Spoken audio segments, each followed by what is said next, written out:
Hi witches, welcome back to the channel. Thank you for watching.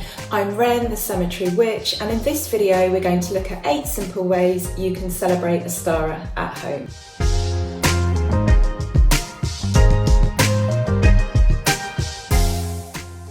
So Ostara is often overlooked in comparison to the excitement of Beltane, Litha, Samhain, but it's a great time of joy, excitement, light, energy, movement and motivation. We're entering a period of growth and manifestation. Yes, we're seeking balance, but we should really seek balance all the year round, and this is also a green light to move into the active, growing, productive part of the year.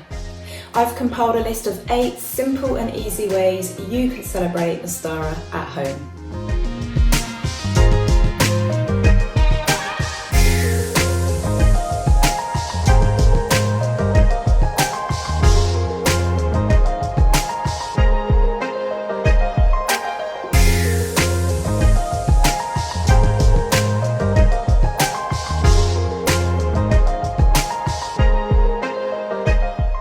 So my first idea to celebrate Ostara is the most obvious one of all. It's to spend some time outside. The days are longer, they're warmer, they're brighter, and because we start to absorb and create vitamin D from the sun from about March onwards, we naturally feel much more motivated to get out and do things.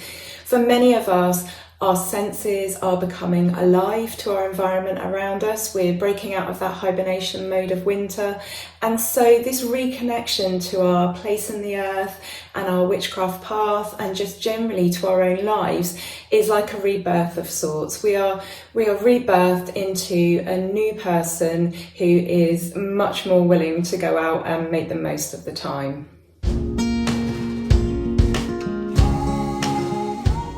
Now my second idea is to add some flowers to the home, which many of you may have actually done already. There is an abundance of cut flowers available at the moment, tulips, daffodils, hyacinth, and you may have some flowers in your garden as well, which you can bring inside. Why not? They're cheery, they're beautiful, and they are said to have a cleansing effect on the home and the people within the home. They're a great mood stabiliser, and they have different magical properties depending on the plant. So you can factor that into your decorations as well. And why not put some fresh flowers on the altar or just in a corner of your home just to uplift it for everybody. If you're like us and you live in a really cold home and you are confined to only 1 or 2 rooms, then this is a great way to celebrate being able to actually move around a bit more freely and enjoy your home environment.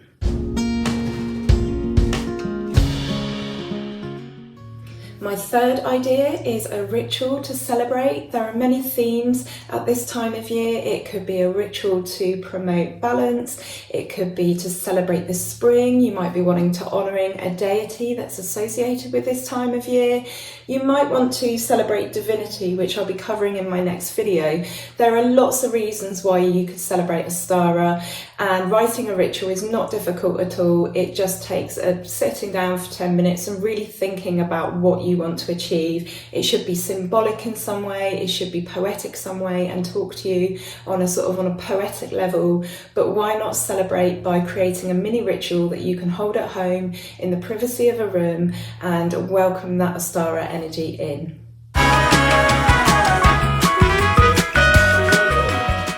So moving on from the energy of Imbolc and celebrating the hearth and Bridget, why not have a house blessing? These are really popular at this time of year. They are basically a small rite to encourage protection for the house and the householders within the house. It doesn't have to be, it doesn't have to be elaborate or really complex. You could just write a simple blessing asking for protection for the home and all those that dwell within it. And this is a perfect activity after the spring cleaning that many people do. If you're stuck on what to include in your house blessing or how to structure it, there are lots of articles online about house blessings, and I'm sure you could sit down and create a bespoke ritual blessing that works perfectly for you and your household.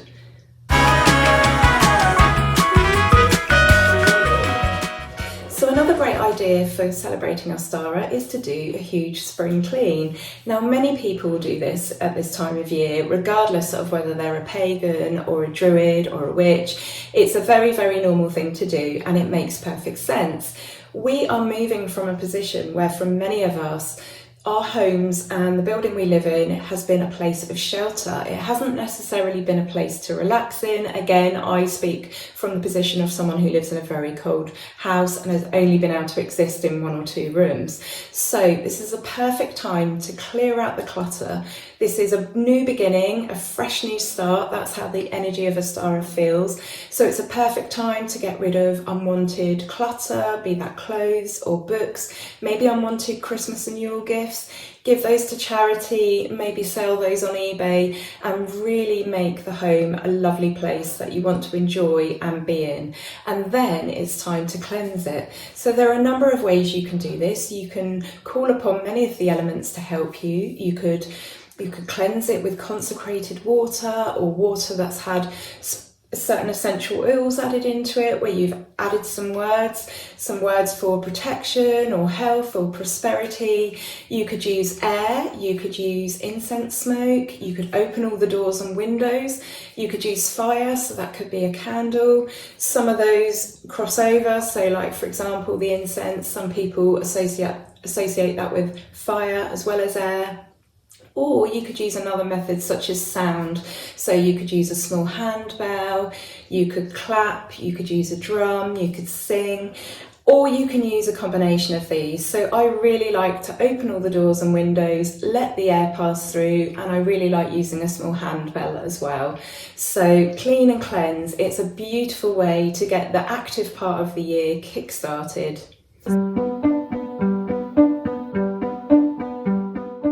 My next suggestion is cleaning and decorating the spring altar. So I think this is really nice to do once you have done a massive spring clean and cleanse, because it's all about making the home look and feel really wonderful with that Ostara energy and that energy of new beginnings. So this is the real fun bit. You can decorate in shades of pink, purple, yellow, green. You can add hares and chicks and rabbits and eggs, maybe some hand painted and hand blown eggs. You could put a hot cross bun on your altar, and you could put crystals on there. So that would be things like amethyst, bloodstone, agates. Flowers, greenery from outside, there are so many to choose from. Tulips, hyacinth, daffodils, crocus. It's a wonderful, wonderful time for cut flowers, and just how lovely to have a decorated altar in your home, bringing in that Ostara energy. It doesn't have to be a really complex affair. It could be just a corner of your room or part of a windowsill, or maybe a little corner in your kitchen. But I think the Ostara altar is one of the most fun alongside Samhain, where we tend to decorate for the ancestors and we have things like pumpkins and stuff. I think Ostara is really pretty with all those gentle pastel colours and all those spring influences.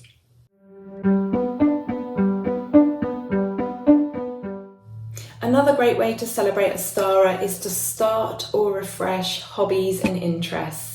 It's a really great time. There's more light, there's more warmth, the days are longer, so let's make the most of that. I don't want to depress anyone here, but after Ostara we have Beltane and then we have Litha, and at Litha our daylight starts to decline again. So this is a really important part of the year. Strike while the iron is hot and make the most of those extra hours of daylight. I've made no secret this year of the fact that I want to spend a little bit more time working on my quilt. Even if I only do a few stitches every other day, I really, really want to make the most of the extra hours of daylight, perhaps at the end of the day, and really make some headway with this, because otherwise by the time I'm up and I'm moving and I'm motivated, we're actually starting the decline again. So yeah, take on something new, dig out a project, restart something that you might have started a few years ago, and really make the most of the season. Another lovely idea for celebrating Ostara is to give an offering to the earth. Now, this isn't as complex as it sounds. It can be something really simple like an act of service. So that could be litter picking, that could be joining a volunteer group who looks after local areas. It could be tending a green space. It could be getting on and planning your garden after not having done it for years and meaning to do it. It could be leaving out some birdseed. It could be a simple poem or song, or even just a thank you to the earth, you know, taking a moment to just take in your environment and then to say thank you. I think people forget how simple offerings can be. And then another lovely idea, which is a great way to kickstart this season, is to make a donation to a charity. So a charity that looks after the earth, plants trees, cares for animals, but some way that you can give back.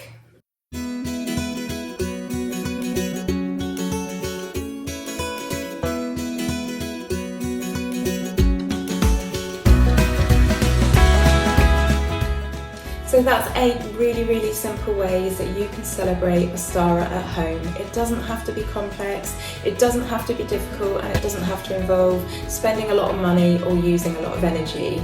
I would really love to know how you guys celebrate Ostara. Maybe you're celebrating this year for the first time. Do you have any special rituals or traditions that you like to include? Please let me know in the comments. I would absolutely love to hear what this festival means to you and how you celebrate it.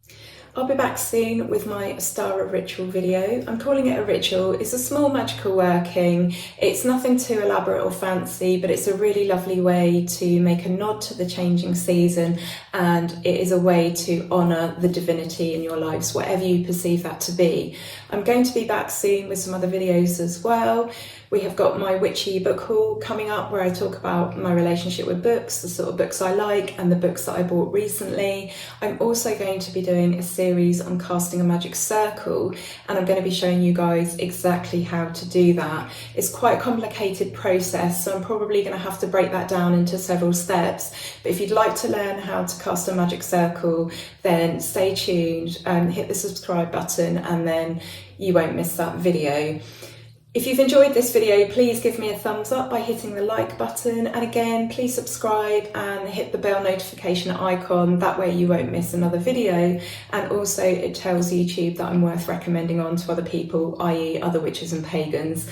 So with that in mind, I just want to wish you a lovely Ostara when the time comes. Take care of yourselves and each other, and I'll be back soon with another video. Lots of love for now. Take care, love and blessings.